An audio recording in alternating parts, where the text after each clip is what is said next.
நெய் விளக்கு ஏத்தி வச்சு கும்பிடுறோம் வீரனே. நெல்லுமணி எடுத்து வந்தோம் ஏத்துக்கணும் வீரனே. நெத்துக்காய உடைச்சு வச்சோம் உனக்கென வீரனே. கனிய பறிச்சு வந்து சாமி முழு சாப்பாட ஏறிட்டோம் சாமி. உனக்கு கட்டுப்பட்டு சாமி உசுர கொடுத்து நிப்போம் சாமி.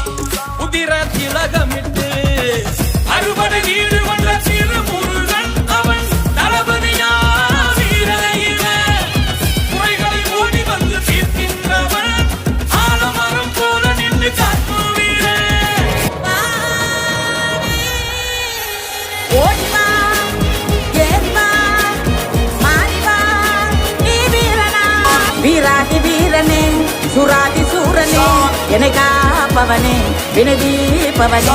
வீராதி வீரனே சுராதி சூரனே என்னை காப்பவனே.